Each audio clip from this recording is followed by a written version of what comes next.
World. Don't forget to log on www.rainieravanueradio.world. Sa Washington, karamihan ay sang-ayon na ang ating kalsada ay ligtas pag isinangtabi ang telepono. Pero hindi ito madali. Ibahagi ang mensaheng ito at maging halimbawa. Bago umalis, ilagay ang telepono sa glove box. Iset sa Do Not Disturb. Hikayatin ng mga kaibigan at pamilya na gawin din ito. Dahil pag ginawa ang parte natin, ang kalsada ay ligtas para sa lahat. Sabay tayong makakarating doon. Isang mensahe mula sa Washington Traffic Safety Commission. This message is brought to you by Public Health, Seattle and King County, the Washington Department of Health, Washington Chapter AAP, and Within Reach. No matter where your classroom is, whether in person or online, routine vaccinations protect your child from serious diseases like measles, mumps, and chickenpox, and they keep your child safe, healthy, and thriving. Need help finding a provider? Visit parenthelp123.org or call the Help Me Grow Washington hotline at 1-800-322-2588. Hello, my name is Pastor Derek Lane, and I live and pastor here in the Othello community. I'm vaccinated because I know how illness can hurt a community. As a grandfather, I am boosted to help protect my 3.5-year-old granddaughter who can't be. I don't want to see members of my community die needlessly. And as a pastor, I've had funerals for those who caught COVID, but none from taking the vaccine. If you have questions, need resources, or want to make an appointment, visit kingcounty.gov/vaccine. God is RainierAvenueRadio.org, your favorite community radio station. We're putting out all kind of inputs for you in your community. So come on and listen to us and tune us in. Get on our Facebook, Instagram, and all. As we're doing it right here for you in your community with RainierAvenueRadio.org. And God is an inspirational gospel music. Also, we're doing a lot of different things in your community. We give out free food. We give out a lot of things in the community. We do a lot of shows. We do a lot of things on the sports part, and we want you to come on out and tune us in and come to the community, and we do a lot of things in your community. So make sure you go to our website, RainierAvenueRadio.world, and also go to the God Is website and look us up and see what we do in your community, something maybe you might like. So come on by and check us out from 11 to 2. Free food giveaway. You know you can't get enough of RainierAvenueRadio.world. Can't get enough of that. Can't get enough of that. Say it loud. All right. Good evening. I'm back once again. I'm Duke, and this is Monday Night Sports. Welcome to the show. And I'll tell you what, I was downstairs watching, I got to admit this, ESPN and the game between NC State and UConn, the women's semifinal. Man, it's going into the second overtime. I should be telling you because you'll turn to that instead of staying here. But no. I mean, if you like women's basketball, and Gina Oriema, I mean, the coach at UConn, phenomenal. But anyway, game was tied at 77, and they're going into a second overtime. And just, man, what a game. I love to see the women's game. I want to talk about the Storm in just a minute. But with that said, so again, you got UConn, NC State. And the winner of that game is going to play Stanford, rather. They're going to play Stanford. And Stanford's a number 1 seed. UConn is a number 2 seed. And then later after that game, I think actually the game may be starting now, is Michigan, who's seeded 3rd, is playing top seeded Louisville. And the winner of that game is going to play overall number 1 South Carolina. So the men's game going on, and congratulations to Paulo Banchero from O'Day High School, Duke, making it into the Final Four. You know, that'll be a storybook ending for Coach K if they win that. But women's game just as exciting. And yeah, I mean, UConn, and if you're not familiar with UConn and Gino Auriemma, the coach there, and the success he has had, I mean, it is absolutely incredible. Just do a little bit of research on him, and what a fun program. And obviously, speaking of UConn, a UConn alum, Sue Bird. And this is not new news, I know, but man, Sue announcing that she's going to come back and play one more season, and that is pretty doggone incredible. I mean, just some of her accolades: a 12-time All-Star. Obviously, she spent her whole career here at in Seattle with the Storm. 2002, a #1 pick, and this will be her 21st season with the team, and she's still getting it done. She's still productive. And what's cool? Many of you know I used to work for the Sonics and the Storm, and part of my role was kind of player support, development and what have you, and not development on the court, but kind of off the court support. And part of that included there would be speaking engagements and autograph signings, different things for the players. And Sue was one. I tell you, she was a joy to work with. She really was. And and that, let me see, God, my first year there was 2004, so I was there for like 4 years. So worked with her. She was young. She was in her, I think, second or third season. They had just won when I started. They had literally just won their first. The Storm had just won their first WNBA title. And Sue was a joy to work with, as I said. And I would have to tell her sometimes, "Hey, Sue, you can't say yes to everything." And I mean, that was just the type of person that she was. And it's really, really cool to see those dividends paying off now. And I was watching an interview, with her, and she talked about, they were actually talking about her play over in Russia with Brittany Griner now, the situation with her being stuck over there. But, part of the women's game is that, for them to be able to make, a good amount of money, they are basically playing year round or almost year round and playing, off WNBA season overseas. And Sue played, and Lauren Jackson as well. They played over in Russia, and the owner of the team they played on, I don't know, you probably heard the story, but I mean, I think maybe he had some mob ties, but he was murdered, and some crazy stuff. But I remember Sue telling me about that, and I mean, they were in a villa, had a car, a driver. I mean, it was a nice situation, but it's unfortunate that the women, whose game is equally exciting, and unfortunately, they don't make near the money that the men, are making. And you're starting to see salaries, creep up some, but I mean, it's nothing, like the NBA. With that said, Breanna Stewart obviously, is headed back here to Seattle. She signed, I was looking at this, a super max deal. So now listen to this, super max deal for the WNBA, $228,000.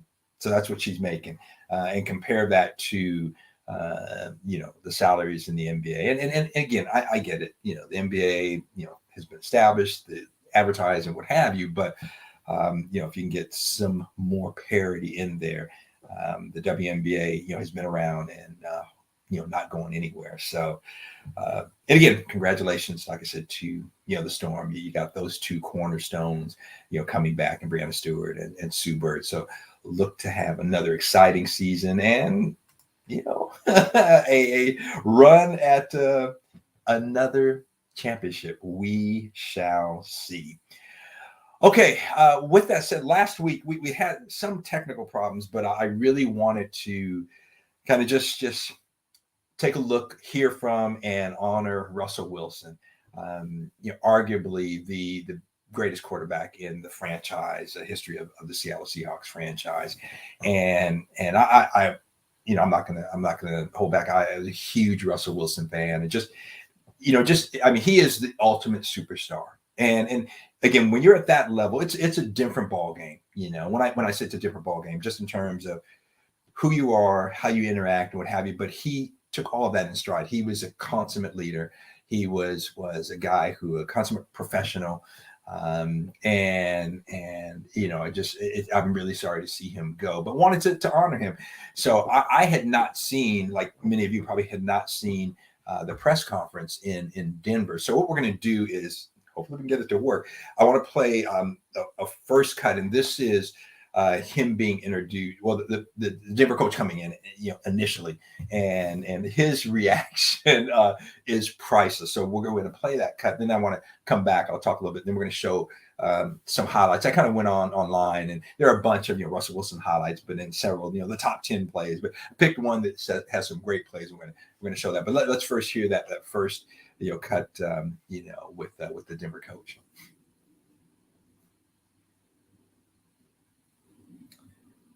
And we're going to go with the yep, there you go. That's what we want to start out with. Thank you.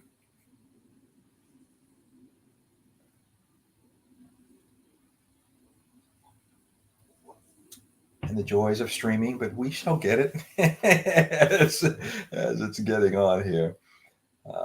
And just the reaction, and Denver is excited to have him. And so if you haven't seen this, I hope we're going to get it to work. Last week we got it to work, but then you couldn't hear it. And so kind of keep messing with it. And there you go. Come on, y'all. Russell Wilson.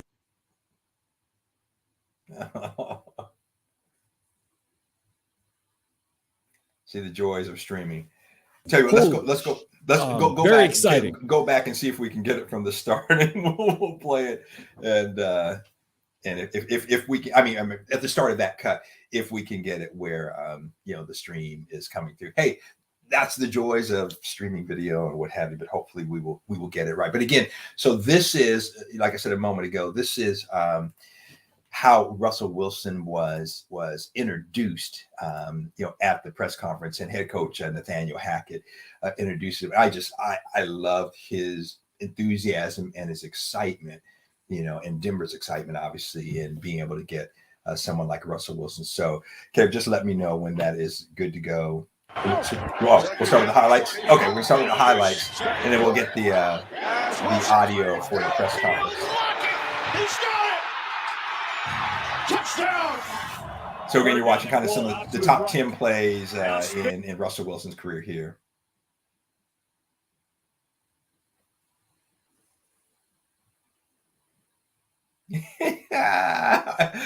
I guess, man, the powers that be just don't want us to honor Russell, huh?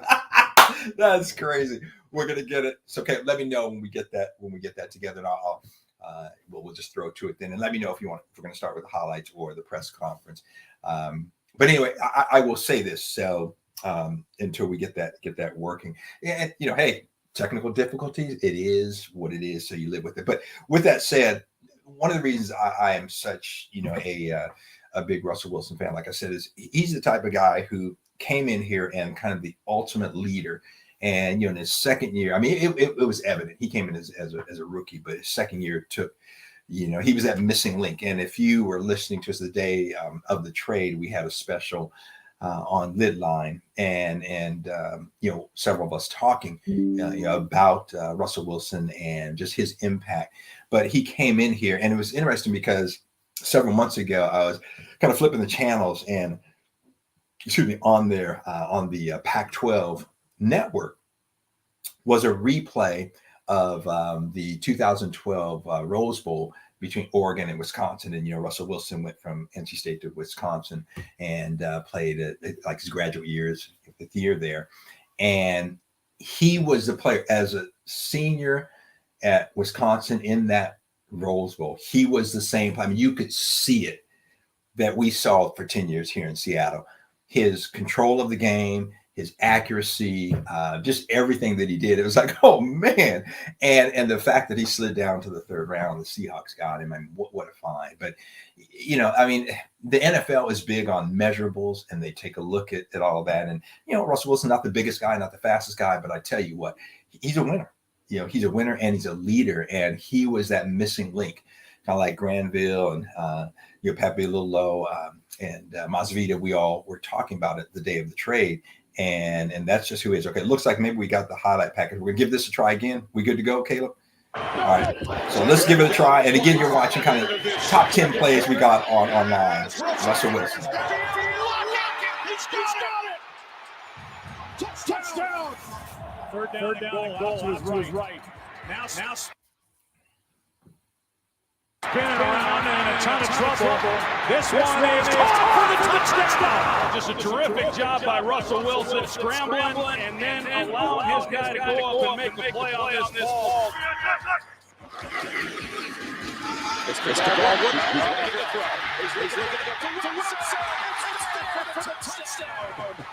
That's the first receiving touchdown ever by a Seattle quarterback. Down to the 18-yard line, first and 10. Ball in the backfield. Wilson, caught, touchdown!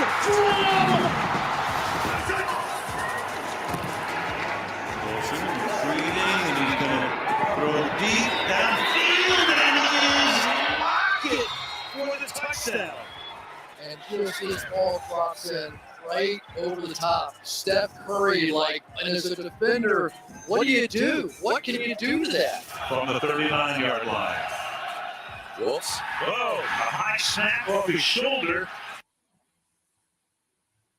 And now Wilson just trying to get it away. And wide open, making the catch is Tyler Lockett. And Lockett is inside the 20, gets slowed down at the 4-yard line. Absolutely unbelievable, the difference. And watch the fact that none of the offensive linemen go downfield. So many times on a busted play like this, they will go down the field and Lockett found an opening in the zone, and Russell Wilson found him. Every room he walks into, he's the man. He's going to look at that. Back it away. Look at this. Look at that. How do you stop that? I don't know. You got no chance. You come out there, Alex Okafor. I tell you what, the video just doesn't want to cooperate with us, but you got to see some of it. Some of the greatest plays of Russell Wilson's career here. Okay, let me know if if you think the press conference video will work or not. If so, I want to play some of those cuts. But if not, I'll have a few other things I want to say about Russell Wilson before we go there. But as I was mentioning, you talk about a guy who came in and took control and of this team and became a leader instantly. And I mean, the quarterback position, that's the role of the quarterback anyway. But Russell Wilson relishes that. And it's interesting. I was going online, and when the trade happened, and Greg Olson, is the tight end, played his last year here. Used to be with Carolina. He was talking about Russell Wilson, and they were asking him, and he said, this guy's at a different level. His commitment to winning, to being the best.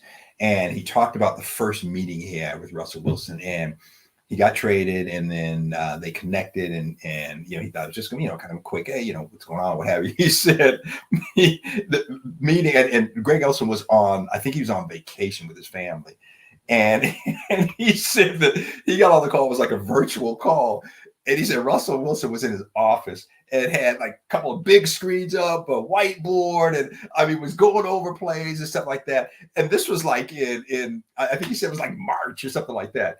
And just, you talk about an incredible work ethic and a guy who is like, hey, man, this is I'm committed to being the best. That's rare. That's rare, and willing to do what he has to do to be there. And again, this guy, 33, Russell Wilson's got a lot of good years left in him.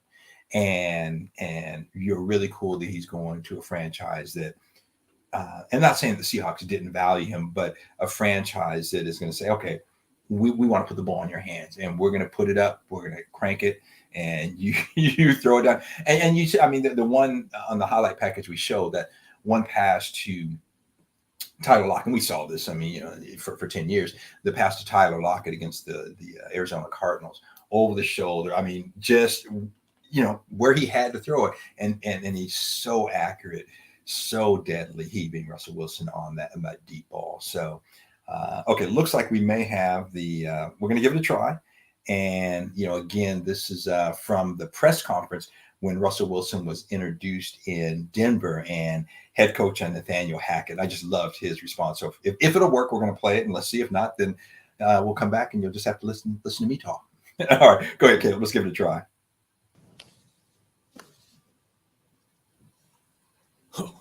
Wow. Come on, y'all. Russell Wilson. Holy very exciting.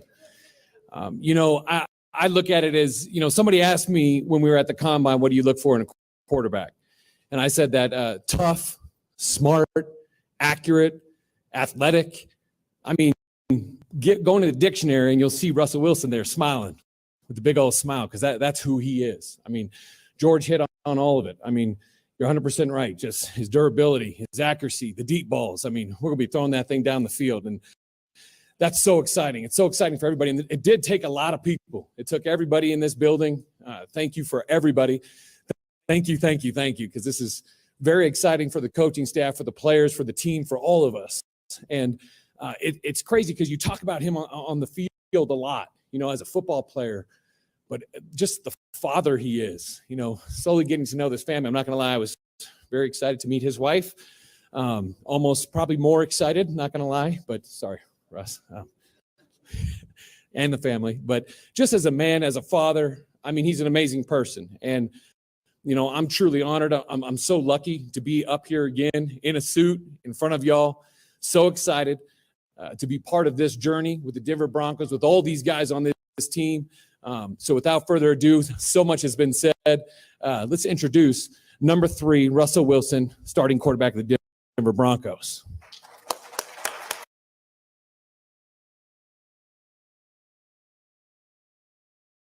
There we go.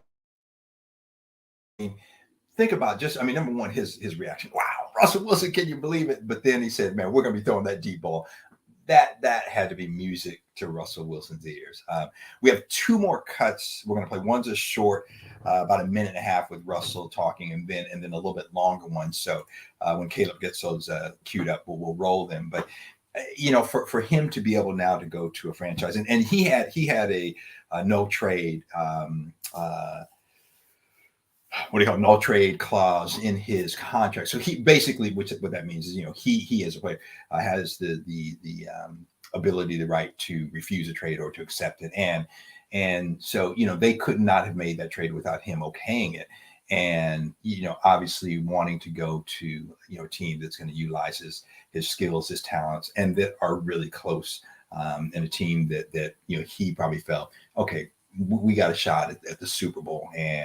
And it's really exciting to see him being able to go and have that opportunity. And so again, if you just joined us, I'm Duke. This is Monday Night Sports, and we're just kind of recapping a few weeks after the trade, obviously, but just recognizing, honoring Russell Wilson, his great tenure here. And excuse me, if many of you are like me, I didn't get a chance to see the press conference in Denver when it happened, so kind of pulling some cuts. I kind of watched it online, and there were a couple of cuts I thought were really cool, and I wanted to share with you. So if we can get the video to work, we'll show that to you in a minute. But anyway, going back to, what a joy it's got to be for a guy, like that, to be able to go coming into a new situation where, okay, we're putting the ball in your hands, we're going to chuck it up there. You've got the green light, and to get creative. And my frustration with the Seahawks has always been, that, man, the talent's there, but it's like, okay, what, with the scheme, offensively, I mean, there were times when they were explosive and other times where they couldn't move the ball, couldn't get past a 3 and out. And so I'm not sure what the issue is. It's going to be interesting to see, and we'll talk more about that down the line. We'll get to Edwin Bailey on here, get his point of view, and, some others. But, Denver, it's going to be an opportunity for Russell Wilson to really shine. And again, certainly the Seahawks obviously didn't want him to be in the NFC. So, but if the Seahawks are good enough and make it far enough, we might see a replay of a Super Bowl. Wouldn't that be something? A replay of the Super Bowl of the Broncos and the Seahawks with Russell Wilson now the quarterback of the Broncos. Oh man, yeah, that I wouldn't look forward to that, because if he put it on the Seahawks, well, that's a whole nother thing. Anyway, a couple other things I want to remind you of. Don't go anywhere, because Lidline is next right here on Rainier Avenue Radio. And going back to just for a minute, Seahawks. It's going to be interesting to see where the Seahawks go and what they're going to do with this draft. Are they going to go after a quarterback? Are they going to settle for what they have? Are they going to go after a free agent? That's I think a lot of questions around the quarterback. Obviously at this time, do you think that Drew Luck is the guy? Can he come in here? He wasn't the guy in Denver. He had an opportunity and wasn't the guy. So it looks like we got Russell queued up. Let's see if it's loaded up, and go ahead and roll it. Scramble modes. But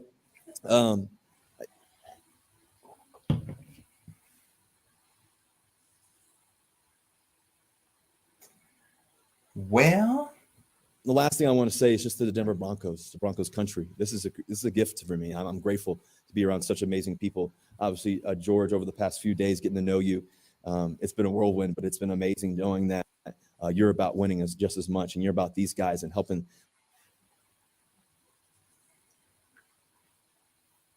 all of us players and this whole organization be at the highest level. And that's what it's about. And then the rest of the executive team, obviously, Joe, I've been able to meet you. I mentioned John Elway as well. But then Coach Hackett, it's been a joy to get to know you, your passion, your energy, your focus, your desire to be around the best. You telling me stories about your dad, being one of the best, if not the best, quarterback coach of all time, and coaching some of the best, and you growing up being 12-year-old, being around Joe Montana and such. Those kind of stories are inspiring to me because I love the history of the game. And Broncos country is about the history of the game. And I'm excited about it. I'm excited about wearing the blue and orange. I'm proud to be a Bronco. It's an honor. It's a gift. I'm super excited about it. I'm super excited about winning. I came here for one reason. And that's to win.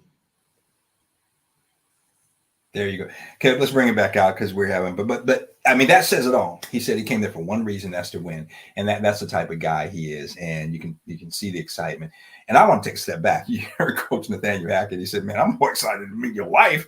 I'm with him. I heard that. I was cracking up. That was funny. So anyway, with all that said, just, wanted to just take a moment to here on Monday Night Sports to recognize Russell Wilson, say thank you, Russell Wilson, for the 10 years that you put in, not only in the Seahawk uniform, but excuse me, in the Seahawk community and everything that you stood for. Man, you're going to be missed. You got a ton of fans here in Seattle. We're going to be rooting for you in Denver as well. So all the best to you, my brother. With that said, we got a couple minutes left, and I just have one thing that I want to say to all of you all, and that is make sure to keep my wife's name out of your Ooh, go ahead, throw that picture up.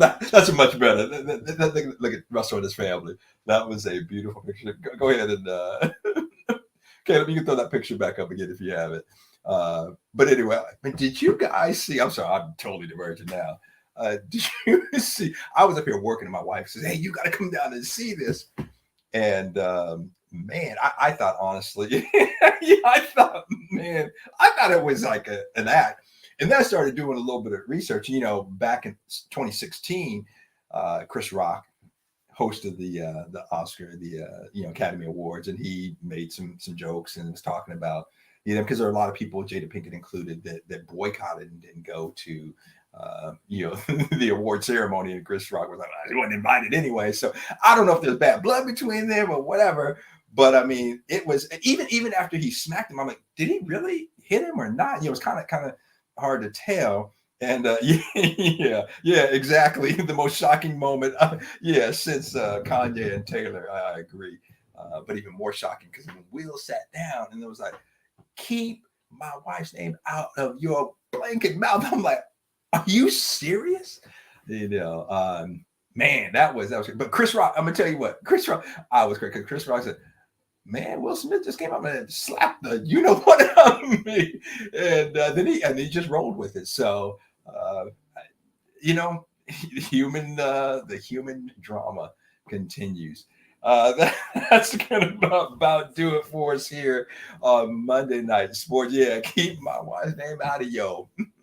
Man, That was entertaining. I tell you what, the the Oscars will have an audience that's going to boost it up big time in the future, man. But that was crazy. And but again, congratulations to all the winners and Will Smith for winning Best Actor award. And then but you know what? I will say this as we wrap up. If you listen to his speech and he talked about where he's at in his life now, as what is he, about 50 years old, and you know, the role that he feels he has to play to kind of protect, you know, the family, the women around him, and what have you. And you talked about, Richard Williams and his role. So, you know, I mean, it didn't surprise me. And whether it was an act or not, who knows? But it is what it is. Anyway, that's going to do it for us here on Monday Night Sports. Don't go anywhere. Lidline is next with Granville, Pepe, Little O, right here on Radio Avenue Radio. Thanks to Caleb, our producer, doing a great job. Until next week, this is Duke. Peace and God bless.